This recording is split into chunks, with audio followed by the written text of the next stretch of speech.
اشترك في القناة واعمل لايك عشان المحتوى ينتشر ويوصل لناس أكتر. تصدق إن في بلد في العالم اتشهرت بلقب أرض النار؟ البلد دي هي أذربيجان. لكن إيه علاقة النار بالبترول؟ الحكاية أغرب مما تتخيل. في مناطق من أذربيجان خصوصا حوالين باكو وشبه جزيرة أبشرون في كميات كبيرة من البترول والغاز موجودة تحت الأرض، لكن المنطقة كمان مليانة تشققات وصدوع في الصخور، والغاز الطبيعي الموجود تحت الأرض ممكن يتحرك من خلال التشققات دي ويطلع تدريجيا ناحية سطح الأرض. ولو الغاز وصل للسطح ولقى مصدر اشتعال تلاقي الأرض نفسها بتولع. وطبعا الناس زمان لما كانت تشوف نار طالعة من الأرض بالشكل ده من غير ما حد يشعلها، الموضوع كان بالنسبة لهم شيء غريب جدا، وده ساعد في ظهور شهرة أذربيجان القديمة كلاند اوف فاير، أرض النار. لكن هنا المفاجأة، النار دي ما كانتش مجرد ظاهرة غريبة، كانت في الحقيقة علامة على وجود نظام هيدروكربوني نشط تحت الأرض، لأن الغاز اللي بيطلع للسطح مرتبط بوجود هيدروكربونات في باطن الأرض.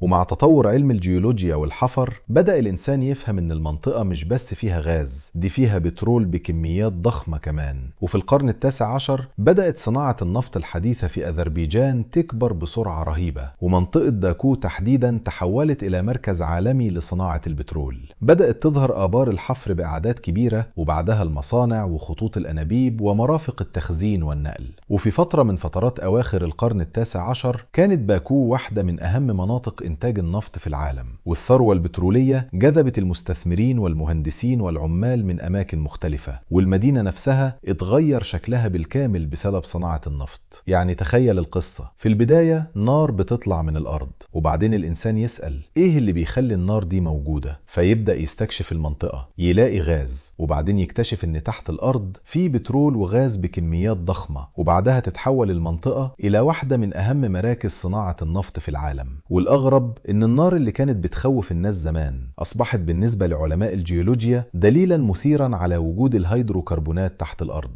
بس لازم نوضح حاجة، مش معنى كده إن البترول نفسه بيطلع من الأرض مولع. اللي ممكن يتسرب للسطح هو الغاز الطبيعي، ولو اشتعل اللهب اللي تشوفه بيكون نتيجة احتراق الغاز. وعشان كده أذربيجان عندها واحدة من أجمل القصص في عالم البترول. الجيولوجيا كانت مخبية البترول تحت الأرض، والغاز كان بيطلع فوق الأرض ويقولك هنا في حاجة. من فضلك اعمل لايك واشترك في القناة عشان المحتوى ينتشر ويوصل لناس أكتر.